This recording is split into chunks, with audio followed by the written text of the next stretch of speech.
Hello दोस्तों, स्वागत है आपका रित्याज एम्पायर में। दोस्तों हम लोग यूजीसी नेट जेआरएफ के 2023 के प्रथम प्रश्न पत्र के पीवाईक्यूज कर रहे थे और अभी तक जितने भी हम लोग पीवाईक्यूज कर चुके हैं उसकी मैंने एक प्लेलिस्ट बना दी है। तो आप लोग जाके उस प्लेलिस्ट से सारे वीडियोस देख सकते हैं और उसी प्लेलिस्ट की अगली वीडियो दोस्तों, जिन लोगों के दोस्तों एग्ज़ाम है उन लोगों के लिए मैं इतना बता दूं कि जितने भी लोगों ने पीवाईक्यूज ठीक से किए हैं उनका पेपर 1 बहुत अच्छे से हो जाएगा, क्योंकि पेपर 1 पूरा इसी पैटर्न पे आधारित क्वेश्चन आ रहे हैं। और जिस हिसाब से क्वेश्चन इसमें दिए गए हैं, जिस पैटर्न पे और जिस सब्जेक्ट से जैसे जैसे क्वेश्चन आ रहे हैं, अभी क्वेश्चन वैसे ही पूछे जा रहे हैं। कोई भी पेपर पैटर्न या क्वेश्चन ज़्यादा ना ही टफ हो रहे हैं, ना मतलब इजी हो रहे हैं, और ना ही ज़्यादा चेंज हो रहा है। तो दोस्तों आप लोग अगर रिवीजन कर रहे हैं तो आप लोग पीवाईक्यूज ठीक से पढ़ लीजिए, आपका पेपर 1 अच्छे से हो जाएगा। और जो लोग एग्ज़ाम दे चुके हैं और उन्हें लग रहा है कि पेपर कम अच्छा हुआ है, तो वो लोग आगे जून के लिए अच्छे से प्रिपरेशन करते रहिए और पीवाईक्यूज ठीक से पढ़ते रहिए। दोस्तों चलिए हम लोग अपना पेपर स्टार्ट करते हैं। सबसे पहले हम लोग डीआई सॉल्व करेंगे दोस्तों। निम्नलिखित तालिका के आधार पर दिए गए प्रश्नों का उत्तर दीजिए। निम्नलिखित तालिका एक 5 स्टार कॉरपोरेशन के सभी व्यावसायिक एवं प्रबंधकीय ग्रेड वाली महिला कर्मचारी वितरण को प्रदर्शित करती है। महिला कर्मचारी वितरण, व्यावसायिक ग्रेड, प्रबंधकीय ग्रेड। दोस्तों इस सारणी से हमारे 5 क्वेश्चन आते हैं। एक डीआई दी गई है सारणी जैसी, और इसी से हमारे लगभग 5 क्वेश्चन बनेंगे। तो पहले हम लोग अच्छे से सारणी देख लेते हैं। इसमें टिप्पणी दी गई है, ए व्यावसायिक ग्रेड के अंतर्गत पुरुष महिलाओं की तुलना में 5 गुना है।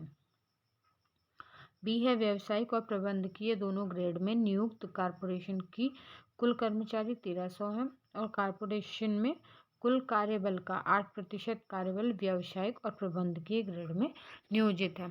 तो दोस्तों चलिए क्वेश्चन देख लेते हैं हम लोग अपना। पहला क्वेश्चन है, कुल कितने कर्मचारी सदस्य पुरुष और महिला दोनों कॉरपोरेशन के व्यावसायिक ग्रेड में नियोजित हैं। तो दोस्तों इसमें जितने भी टोटल महिला और पुरुष दोनों कर्मचारी हैं उनको हमें जोड़ लेना है। ये देखिए, ये हमारे जितने भी टोटल पुरुष और महिला कर्मचारी हैं उन्हें हमें, ये देखिए इसी सारणी से हमारे क्वेश्चन सॉल्व होंगे। तो हम लोग इनको जोड़ लेंगे। ये देखिए, कोई इसकी व्याख्या भी देख लेते हैं। कॉरपोरेशन के व्यावसायिक ग्रेड में नियोजित महिला कर्मचारियों की कुल संख्या पहले निकालेंगे, जो टोटल हमारी 90 आ जाएगी। उसके बाद पुरुष कर्मचारियों की संख्या, तो 30 इंटू महिला कर्मचारियों की संख्या, तो महिला कर्मचारियों की संख्या हमारी कितनी आई है दोस्तों, 90। तो बराबर कितनी हो जाएगी टोटल, 450। तो कॉरपोरेशन में व्यावसायिक ग्रेड में नियोजित कुल कर्मचारियों की संख्या हमारी आ जाएगी 450। कितने पुरुष हैं और 90 कितनी है, महिलाएं हैं। अगला क्वेश्चन है, व्यावसायिक और प्रबंधकीय ग्रेड के कुल कितने कर्मचारी पुरुष हैं। तो दोस्तों इसका बी ऑप्शन सही होगा। अगला क्वेश्चन है, प्रबंधकीय ग्रेड में कितने पुरुष हैं। दोस्तों क्वेश्चन बहुत इजी हैं, इसमें बस हमें अपनी सारणी को अच्छे से समझ के पढ़ लेना है, और जो जो सिंपल क्वेश्चन पूछते जा रहे हैं इसमें क्वेश्चन ज़्यादा हार्ड नहीं है, तो आप लोग क्वेश्चन ईजिली सॉल्व कर पाएंगे। और दोस्तों डीआई कभी कभी लक की भी बात होती है, कभी कभी डीआई बहुत हार्ड आ जाती है, तो कभी कभी मॉडरेट होती है या इजी आ जाती है। वो डिपेंड करता है आपके कैलकुलेशन या आपके जो प्रैक्टिस है वो किस हिसाब से, उस पर भी कई बार डिपेंड करता है। तो मैथ की थोड़ी बहुत प्रैक्टिस आप लोग ज़रूर कर लें, क्योंकि मैथ से हो जाते हैं 8-10 क्वेश्चन नॉर्मली, मैथ और रीजनिंग से।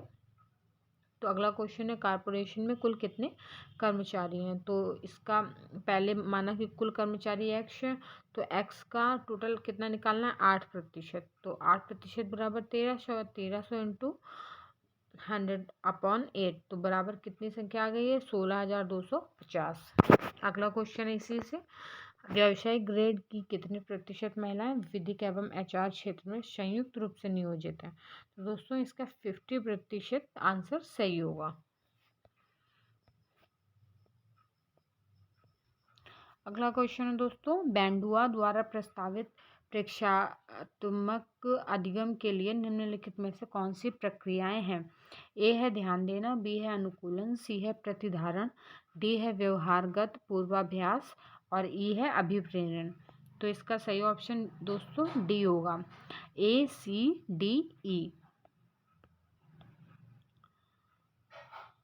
अल्बर्ट बैंडुरा ने सामाजिक अधिगम सिद्धांत का प्रस्ताव दिया, जो इस तथ्य को बताता है कि अधिगम व्यवहारों को देखने और दूसरों द्वारा किए गए कार्यों की नकल करने में होता है। और बैंडुरा द्वारा प्रस्तावित प्रेक्षात्मक अधिगम के लिए निम्न प्रक्रियाएं हैं: ध्यान या अवधान, प्रतिधारण या अवधारणा, व्यवहारगत पूर्वाभ्यास, पुनः या प्रस्तुतिकरण, पुनरुत्पादन या अभिप्रेरण या प्रेरणा।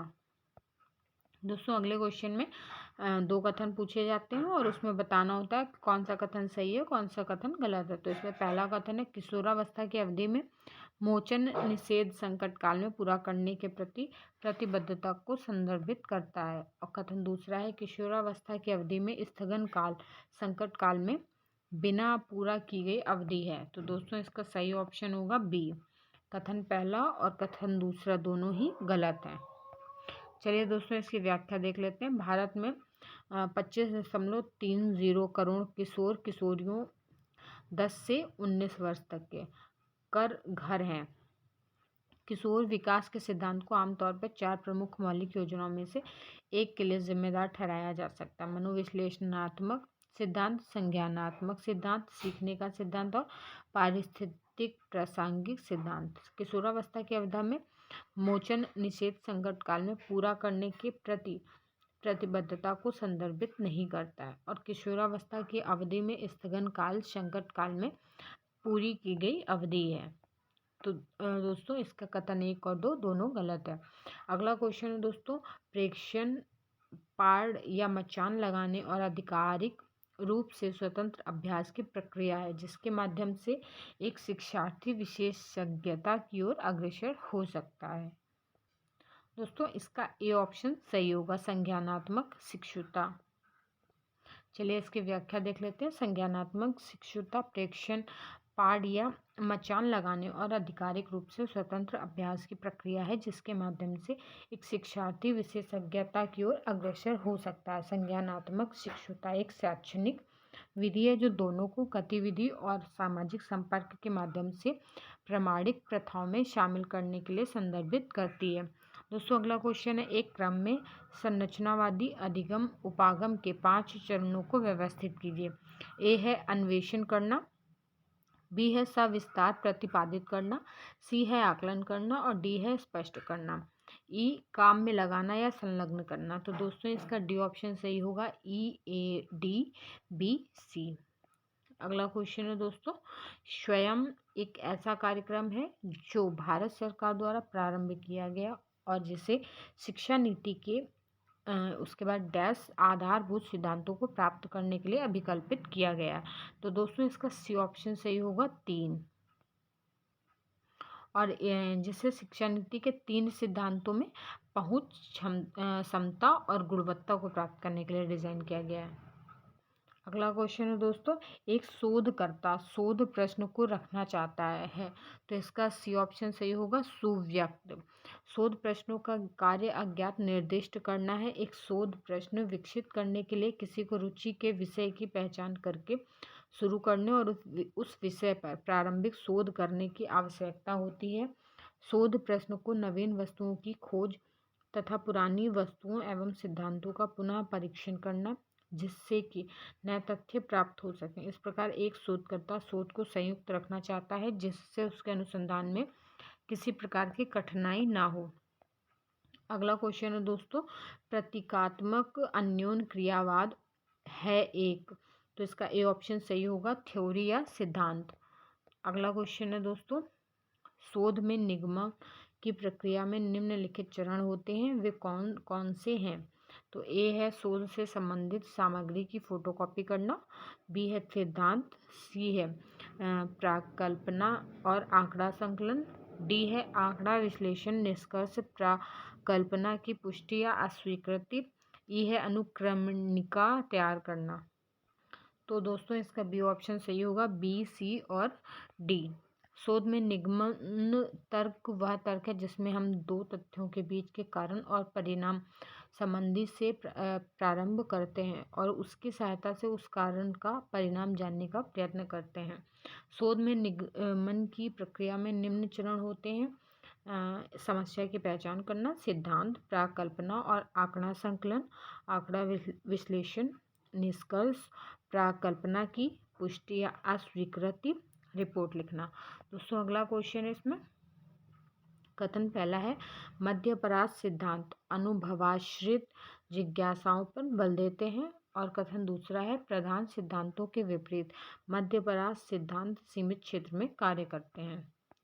तो दोस्तों इसका सही ऑप्शन ए होगा। कथन 1 और 2 दोनों सही हैं। दोस्तों अगला क्वेश्चन देख लेते हैं। दोस्तों अगले क्वेश्चन में 2 कथन दिए गए हैं और हमें बताना है कि कौन सा कथन सही है और कौन सा कथन गलत है। तो कथन पहला दिया गया है सुव्यवस्थित प्रतिचयन में कोई व्यक्ति यादृच्छिक संख्याओं की सारणी के लिए विकल्प के बिना प्रतिचयन ढांचे में से इकाइयों का चयन सीधे तौर पर कर सकता है। और कथन दूसरा है साधारण यादृच्छिक प्रतिदर्श असंभाव्यता प्रतिदर्श का अत्यंत प्राथमिक स्वरूप है। तो दोस्तों इसका सही ऑप्शन सी होगा। कथन पहला सत्य है किंतु दूसरा गलत है। चलिए दूसरा देख लेते हैं दोस्तों। सूची से हम यादृच्छिक ढंग से आबादी सूची के पहले इकाइयों का चयन सीधे तौर पर करते हैं, मगर आबादी के प्रत्येक इकाई को प्रतिदर्श में शामिल होने का बराबर मौका मिलता है, तो उसे सरल यादृच्छिक प्रतिचयन कहा जाता है। अगला क्वेश्चन है दोस्तों, प्रभावी संप्रेषण हेतु एक अच्छी शब्दावली को प्राप्त करने हेतु अधिगमकर्ता को किस पर आश्रित होना चाहिए। दोस्तों इसका सी ऑप्शन सही होगा, उनके स्वयं की पहल पर। कक्षा कक्ष में शिक्षण को प्रभावशाली बनाने के लिए शिक्षक और छात्रों के बीच संप्रेषण होना अति आवश्यक है। शिक्षक और छात्र के मध्य संप्रेषण शाब्दिक एवं अशाब्दिक संप्रेषण दोनों प्रकार का होता है। प्रभावी संप्रेषण हेतु एक अच्छी शब्दावली को प्राप्त करने के लिए अधिगमकर्ता को उनकी स्वयं की पहल पर आश्रित होना आवश्यक है, जिससे और छात्र बातों को निसंकोच रख सकें और शिक्षक और छात्रों के बीच विचारों भावनाओं की बिना रुकावट अंतःक्रिया होगी, संप्रेषण अच्छा होगा। अगला क्वेश्चन है दोस्तों, संप्रेषण में संप्रक्तार्थ के स्तर पर की जाती है। तो सी ऑप्शन इसका सही होगा, मूल्य निर्णयन। दोस्तों इसका अगला क्वेश्चन होगा, अमूर्त या आभासी संवाद की निम्नलिखित में से कौन सी विशेषताएं हैं। ए दिया गया है, एक छोटे देश में समय कटिबंध या टाइम जोन प्रतिबंधताएं अधिक होती हैं। बी है या अस्थानिक होता है। सी है या स्थानिक होता है। डी है पारस्परिक उपस्थिति अनावश्यक होती है। ई है किसी प्रणाली के माध्यम से अमूर्त संवाद अस्तःकालिक होता है। तो दोस्तों इसका सही ऑप्शन डी होगा, बी, डी, ई। अगला क्वेश्चन है दोस्तों, इसमें नीचे 2 कथन दिए गए हैं और हमें बताना है उसमें कौन सा कथन सही है और कौन सा गलत है। तो पहला कथन है जॉन फिस्क के मिथक शब्द उसी प्रकार से प्रयोग करने का समर्थन नहीं करते हैं जैसा रोनाल्ड बार्थेस करते हैं। दूसरा कथन है बार्थेस मिथक को पूंजीवादी सामाजिक व्यवस्था से जोड़ते हैं, जो एक मिथ्यापरक कथन है। तो दोस्तों इसका सही ऑप्शन होगा सी। पहला कथन सही है लेकिन दूसरा कथन गलत है। जॉन फिस्क के मिथक शब्द उसी प्रकार से प्रयोग करने का समर्थन नहीं करते हैं जैसा रोनाल्ड बार्थेस करते हैं। बार्थेस मिथक को पूंजीवादी सामाजिक व्यवस्था से जोड़ते हैं, जो एक मिथ्यापरक कथन है। तो यह गलत कथन है। दूसरा अगला क्वेश्चन दोस्तों, संप्रेषण में प्रतिरूप निम्नांकित किसके आधार पर होते हैं। तो दोस्तों इसका बी ऑप्शन सही होता है, विन्यास कर्मी। किसी संदेश, डाटा या सूचना को एक व्यक्ति से दूसरे व्यक्ति तक स्थानांतरित करना संप्रेषण कहलाता है। दोस्तों अगला क्वेश्चन हमारा मैथ का है। कोई व्यक्ति अपनी 4 लाख तक की आय पर 10% कर का भुगतान करता है। 4 लाख से 8 लाख के मध्य की राशि पर 20% कर एवं 8 लाख से ऊपर की धनराशि पर 30% तक कर का भुगतान करता है। यदि उस व्यक्ति द्वारा किया गया कुल कर भुगतान 1.8 लाख है, तब उसकी संपूर्ण आय पर किए गए कर भुगतान का औसत प्रतिशत ज्ञात करना है दोस्तों। तो दोस्तों इस टाइप के क्वेश्चन इस बार भी लाभ प्रतिशत हानि के क्वेश्चन पूछे जा रहे हैं। तो दोस्तों अगर हो सके तो आप लोग लाभ हानि प्रतिशत की क्वेश्चन की प्रैक्टिस थोड़ी बहुत ज़रूर कर लें। और अगर आपको मैथ में थोड़ी सी भी प्रॉब्लम है तो आप लोग सिर्फ अगर PYQ भी ठीक से कर लेंगे तो आपके लगभग उतने क्वेश्चन सॉल्व हो जाएंगे जितने की डिमांड है। अगला क्वेश्चन है दोस्तों, किसी व्यक्ति ने 2005, 2010, 2015 और 2020 के प्रत्येक वर्ष में 5,000 रुपये का निवेश किया। प्रत्येक 5 वर्षों में उस व्यक्ति का निवेश दोगुना हो जाता है, तो उस व्यक्ति के द्वारा वर्ष 2025 में प्राप्त की जाने वाली कुल धनराशि कितनी होगी। तो दोस्तों निवेश हर 5 साल में दोगुना हो रहा है, तो प्रत्येक वर्ष में 5,000 का निवेश किया, तो अब उसने 2005 में 5,000 का निवेश किया, तो इसलिए वर्ष 2005 की धनराशि कितनी है 5,000। उसी हिसाब से 2010 में धनराशि दोगुनी हो जाती है, तो यानी 10,000 की हो जाती है। इसी तरह से 2010 की कुल धनराशि 15,000 हो जाएगी और फिर 2015 में 30,000 हो जाएगी, क्योंकि हर 5 वर्ष में वो दोगुनी होती जा रही है दोस्तों। हाँ, तो इसी तरह से हमारी 2025 में प्राप्त कुल धनराशि कितनी हो जाएगी, 75 का दोगुना कितना हो जाएगा 1,50,000 दोस्तों। अगला क्वेश्चन है हमारा, 13,000 रुपये की धनराशि को कुछ व्यक्तियों में बराबर ढंग से बांटा गया। अगर 15 अधिक व्यक्ति होते तो उनमें से प्रत्येक व्यक्ति को 60 रुपये कम मिलते। आरंभिक रूप में धनराशि प्राप्त करने वाले व्यक्तियों की संख्या ज्ञात करना है। तो दोस्तों इसका सही ऑप्शन क्या होगा, आप लोग ये क्वेश्चन को अच्छे से पढ़ेंगे तो आपको सबसे पहले क्वेश्चन को ठीक से पढ़ना है। कभी कदार ऐसा भी होता है कि ऑप्शन से भी क्वेश्चन आपका सही से हो जाता है, इतना बड़ा आपको कैलकुलेशन नहीं करना पड़ता है। तो दोस्तों क्वेश्चन को सबसे पहले अच्छे से पढ़ना है, उसके बाद क्वेश्चन को समझ के फिर जो भी क्वेश्चन कहता है उसे फॉलो करते जाना है। अगला क्वेश्चन दोस्तों रीजनिंग का है, किसी निश्चित कूट भाषा में ओट फाउ सा टाई का अर्थ गर्म भोजन स्वादिष्ट होता है। टाई फाउ सा डिगो का अर्थ स्वादिष्ट भोजन अच्छा होता है। और टुबो सा डुगो का अर्थ मशरूम अच्छा होता है। निम्नलिखित में से किसका अर्थ गर्म और मशरूम है। तो दोस्तों इसमें 2 सब्जेक्ट में ये वर्ड्स कॉमन होंगे, तो उसी से हमें समझ में आ जाएगा कि किस में क्या है। जैसे कि पहले वाले सेंटेंस में ही सिर्फ गर्म दिया गया है दोस्तों, तो जो और भोजन स्वादिष्ट होता है, तो ये स्वादिष्ट और भोजन होता है ये बाकी के सेंटेंस में कॉमन है। और मशरूम सिर्फ लास्ट वाले में दिया गया है, तो ऐसे वर्ड जो सिर्फ नीचे दिए गए हैं उस जैसे कि टूबो सा डिगो मीन्स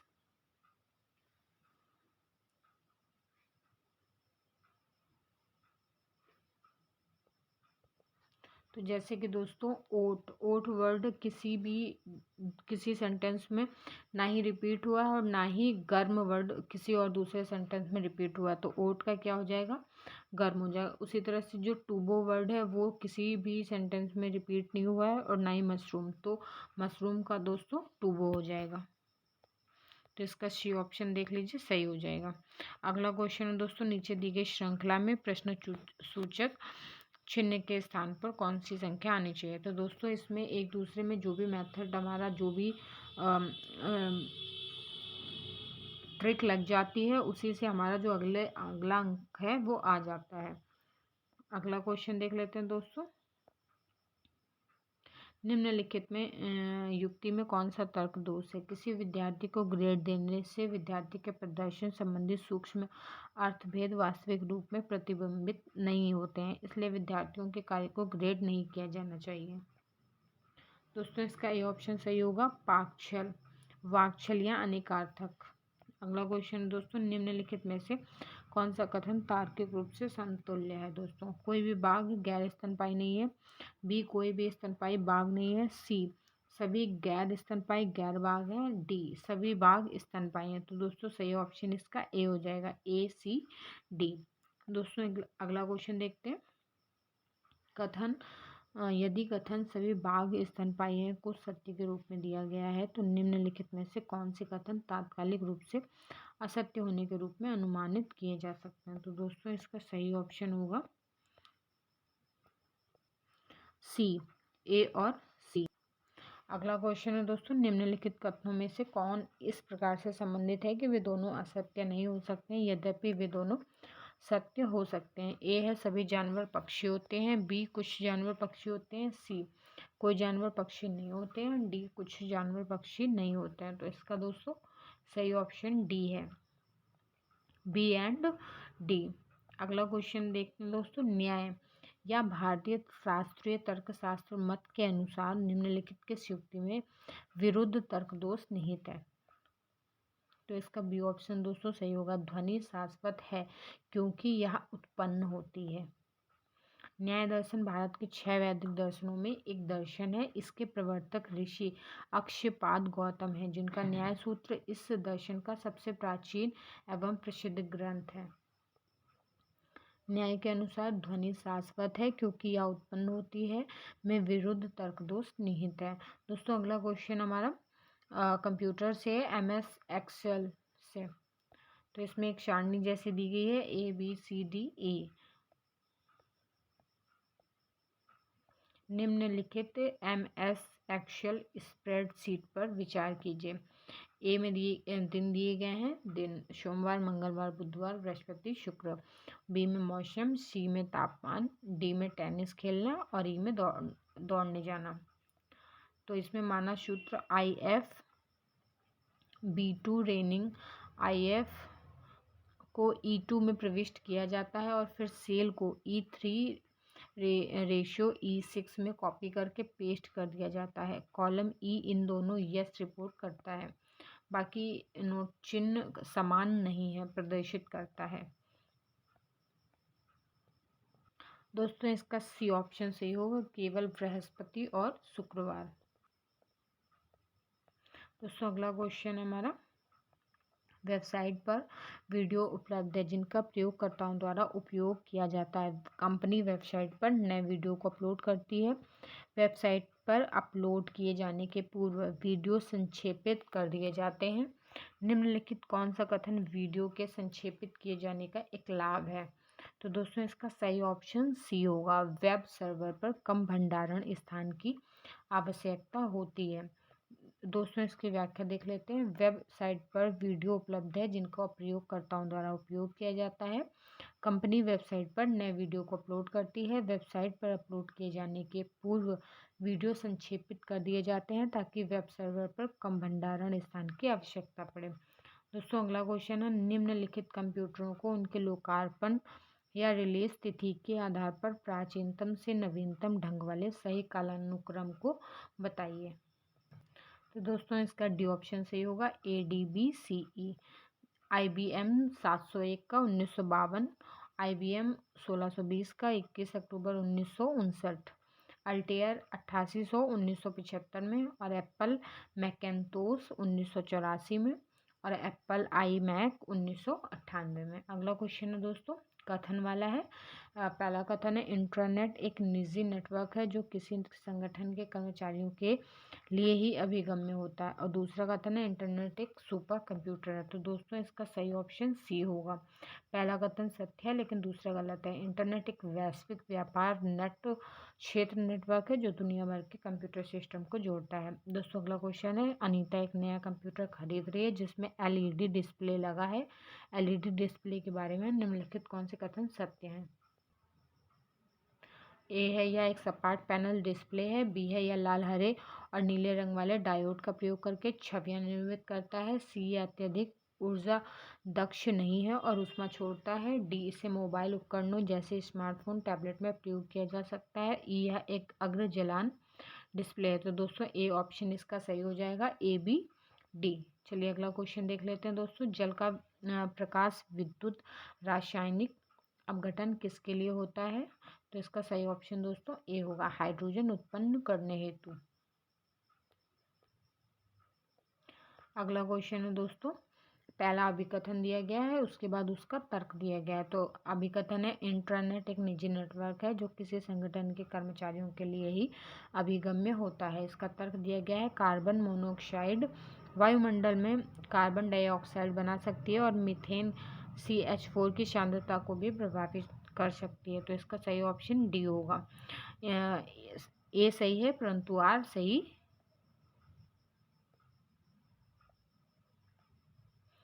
ए सही नहीं है परंतु आर सही है दोस्तों। अगला क्वेश्चन है, मॉन्ट्रियल प्रोटोकॉल के कारण क्लोरोफ्लोरोकार्बन को हटाने के बाद निम्नलिखित में से किस रसायन ने उनको स्थापित किया था? तो इसका बी ऑप्शन दोस्तों सही होगा, हाइड्रोक्लोरोफ्लोरोकार्बन HCFC। मॉन्ट्रियल प्रोटोकॉल एक अंतर्राष्ट्रीय संधि है जिसे 16 सितंबर 1987 को अपनाया गया था। मॉन्ट्रियल प्रोटोकॉल का मुख्य उद्देश्य ओजोन परत की सुरक्षा करना है और मॉन्ट्रियल प्रोटोकॉल के कारण क्लोरोफ्लोरोकार्बन को हटाने के बाद हाइड्रोक्लोरोफ्लोरोकार्बन ने उसे प्रतिस्थापित किया था। केंद्रीय मंत्रिमंडल ने हाइड्रोक्लोरोफ्लोरोकार्बन के उपयोग को चरणबद्ध तरीके से समाप्त करने के लिए ओजोन परत को नष्ट करने वाले पदार्थों से संबंधित मॉन्ट्रियल प्रोटोकॉल में किए गए किगाली संशोधन के अनुसमर्थन को स्वीकृति दी। अगला क्वेश्चन है दोस्तों, कथन पहला है, वर्ष 2000 में संयुक्त राष्ट्र के सहस्त्राब्दी शिखर सम्मेलन के दौरान सहस्त्राब्दी विकास लक्ष्य स्थापित किए गए हैं। और दूसरा कथन है, संधारणीय विकास लक्ष्य वर्ष 2015 में अपनाए गए थे। तो इसका सही ऑप्शन ए होगा दोस्तों, दोनों ही कथन सत्य हैं। अगला क्वेश्चन है दोस्तों, निम्नलिखित में से कौन सा क्षेत्र भारत के कुल विद्युत उत्पादन में अधिकतम योगदान करता है? तो इसका बी ऑप्शन सही होगा, तापीय। अगला क्वेश्चन है दोस्तों, कथन पहला दिया गया है, NCERT भारत में शिक्षा का तृतीय स्तरीय शासी निकाय है। और कथन दूसरा है, भारत में तृतीयक शिक्षा में उच्च शिक्षा और व्यावसायिक शिक्षा तथा प्रशिक्षण दोनों शामिल है। तो दोस्तों इसका डी ऑप्शन सही हो जाएगा। इसका कथन पहला असत्य है किंतु दूसरा सत्य है।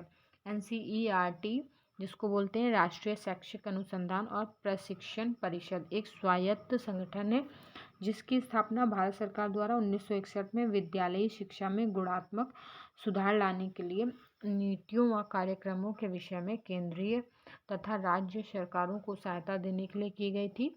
और तृतीय स्तर पर मुख्य शासी निकाय विश्वविद्यालय अनुदान आयोग है।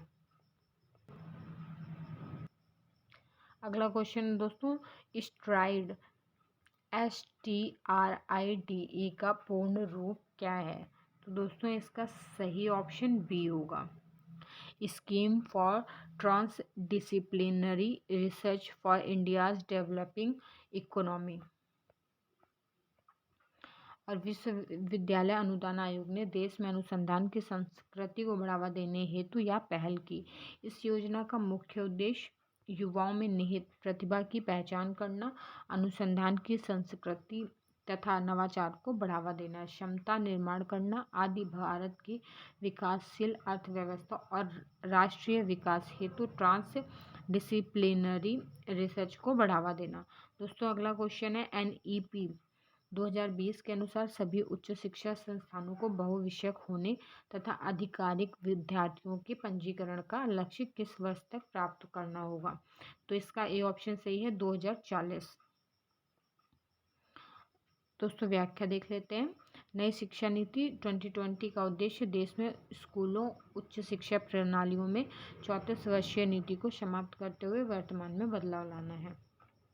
चलिए दोस्तों अगला क्वेश्चन, अगला क्वेश्चन है, कथन पहला है, बनारस हिंदू विश्वविद्यालय में वर्ष 1917 में इंजीनियरिंग की कक्षाएं आरंभ हुई थी। और दूसरा कथन है, वर्ष 1917 में पटना, लाहौर और कराची में इंजीनियरिंग कॉलेजों की स्थापना हुई थी। तो दोस्तों इसका सही ऑप्शन ए है।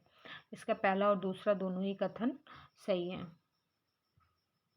बनारस हिंदू विश्वविद्यालय में वर्ष 1916 में हुई थी और लॉर्ड हार्डिंग के अधीन 1915 का BHU अधिनियम पारित किया गया, जिसके द्वारा पंडित मदन मोहन मालवीय ने बनारस हिंदू विश्वविद्यालय की स्थापना की।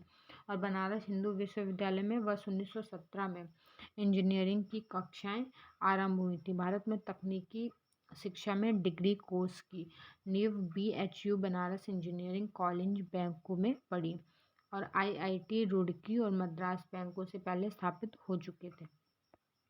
अगला क्वेश्चन है दोस्तों, कथन पहला है, प्राचीन भारत में शिक्षा की केवल अनौपचारिक पद्धति विद्यमान थी। और कथन दूसरा है, प्राचीन भारत में स्वदेशी शिक्षा घर पर, मंदिरों, पाठशालाओं और गुरुकुलों में प्रदान की जाती थी।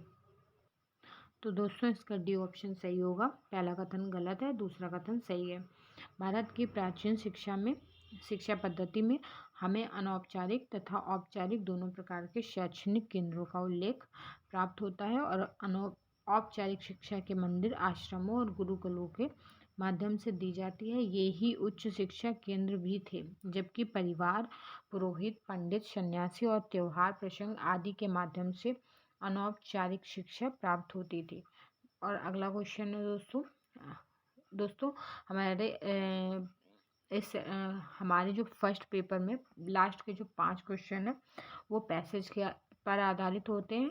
और ये पैसेज या इसके क्वेश्चन कभी रिपीट नहीं होते हैं, बट आप लोगों को इसकी प्रैक्टिस करनी चाहिए। मैं आपको पूरा पैसेज दिखा के उसके क्वेश्चन और आंसर बता देती हूँ, ताकि आप लोग अपने हिसाब से इसकी प्रैक्टिस ज़रूर कर लें। तो दोस्तों इसका पहला क्वेश्चन है इस पैसेज का, भारतीय पोत निर्माण उद्योग के लिए लकड़ियां मुख्यतः कहाँ से आती थी। तो दोस्तों इसका सही ऑप्शन सी है, मालाबार, बंगाल और बर्मा से सागवान की लकड़ियां आती थी। और अगला क्वेश्चन है, हाथी दांत के उत्तम उत्पाद कहाँ से आते थे। तो बी ऑप्शन सही है, अफ्रीका से। अगला क्वेश्चन है सी का, कथन पहला है, चीनी पोत चीन से मध्य पूर्व तथा पश्चिम एशिया तक जाते थे। और दूसरा कथन है, चीनी पोत व्यापार के लिए मालाबार तट पर आते थे। तो दोस्तों इसका सही ऑप्शन देखें, बी है। कथन पहला और दूसरा दोनों ही गलत हैं। अगला क्वेश्चन इसी पैसेज से है दोस्तों, कथन पहला है, भारत के व्यापारियों ने पश्चिम एशिया तथा अफ्रीका के साथ चीन के व्यापार में महत्वपूर्ण भूमिका निभाई। कथन दूसरा है, मानसून के पहले अनुकूल हवाएं पूरब से पश्चिम की तरफ बहती हैं। तो दोस्तों इसका सही ऑप्शन सी होगा। पहला कथन सही है लेकिन दूसरा गलत है। दोस्तों इस सेट का सबसे आखिरी और इस पैसेज का भी आखिरी क्वेश्चन है कि चीन के लोग मसालों का आयात मुख्यतः कहाँ से करते थे। तो इसका सही ऑप्शन डी होगा, बी और डी, भारत और दक्षिण पूर्व एशिया से। दोस्तों ये सेट पूरा हो गया है। इसके बाद हम लोग अगले सेट में मिलते हैं। तब तक आप लोग अच्छे से एग्ज़ाम की तैयारी करते रहिए और जिनका भी आगे एग्ज़ाम है उन सभी को ऑल द बेस्ट।